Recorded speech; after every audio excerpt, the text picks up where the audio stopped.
Hello, everyone, and welcome to another episode of Lore by Daylight. If you're not familiar with the concept, it's a series where I show a bunch of gameplay clips. I talk about a killer's or survivor's life story, and you basically listen to me yap while you see the character's gameplay. Today, we're going to be talking about William Bill Overbeck.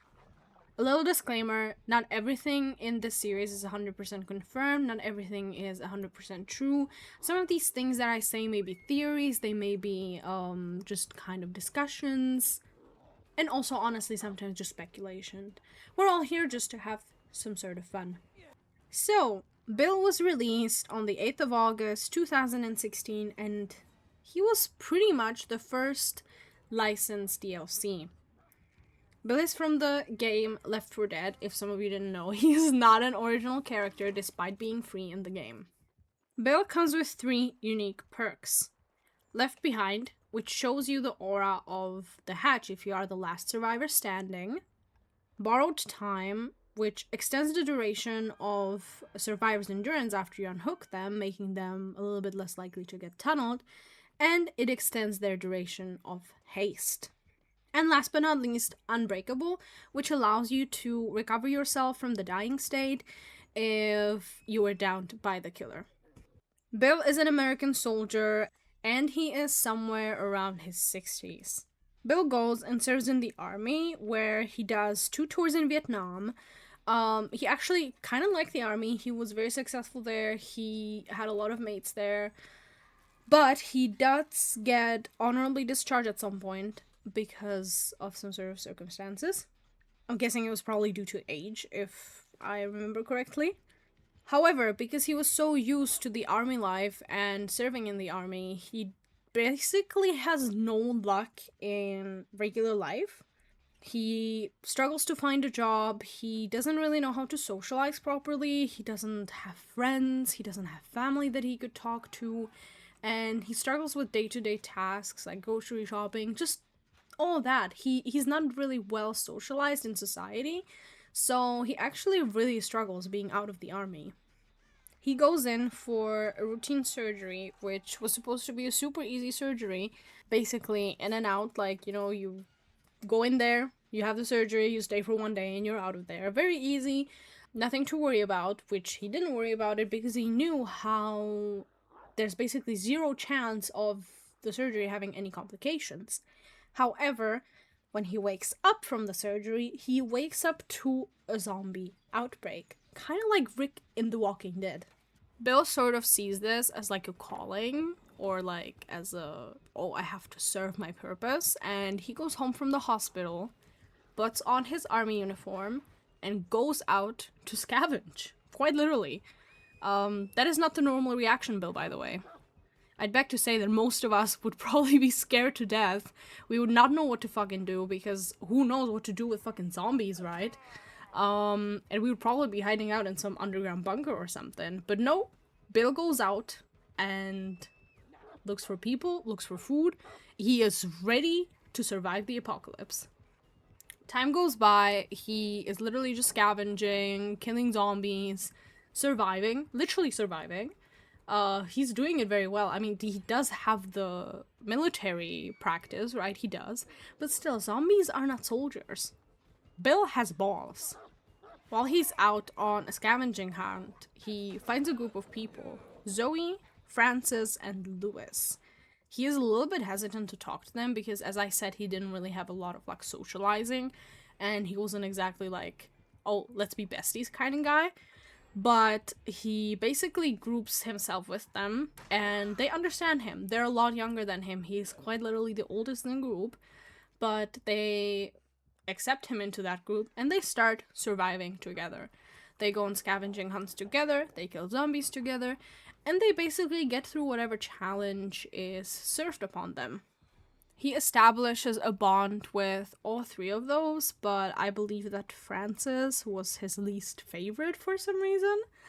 But he does have a bond with all of them. He considers them his friends, and he would actually sacrifice himself for them. Which is when it gets kind of unfortunate, because they get into a bad situation. They are stranded somewhere where there's a really big horde of zombies. If you've seen The Walking Dead, just imagine like a horde by, like in Atlanta. Imagine a horde in Atlanta. They don't know what to do. They're obviously panicking. And since Bill has such a strong bond to these people and they have such a strong bond with him, Bill decides that this is his time. It's time to sacrifice himself and let the others go free. He becomes the bait and essentially sacrifices himself, like I said.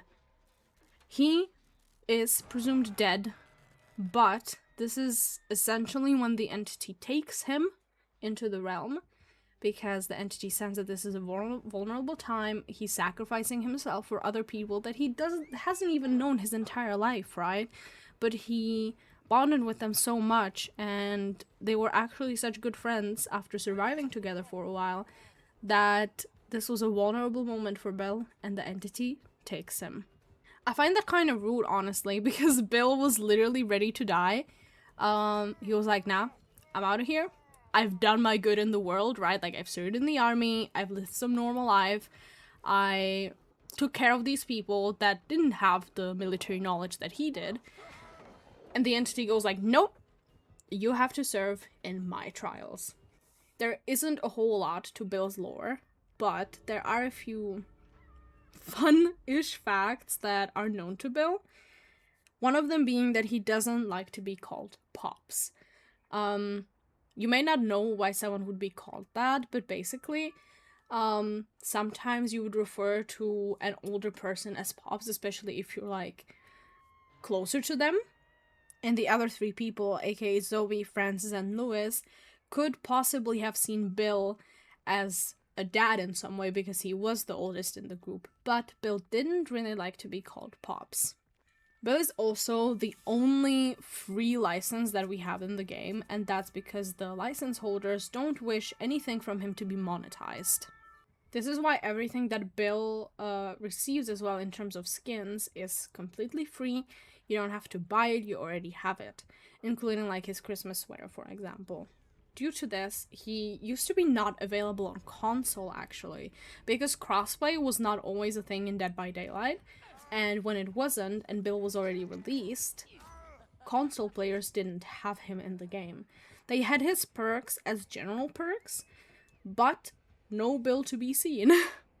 Obviously, like I said, this is also because crossplay wasn't a thing, so there was no way that console players could, for example, load in with a Bill and be like, huh? Who is that? Where did that survivor come from? You know what I mean? Unfortunately, there really isn't much to Bill's lore.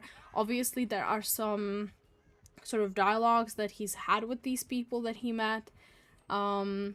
There could be more also if I would dive into actual Left 4 Dead lore, but I wanted to keep it kind of simple considering that he is a license.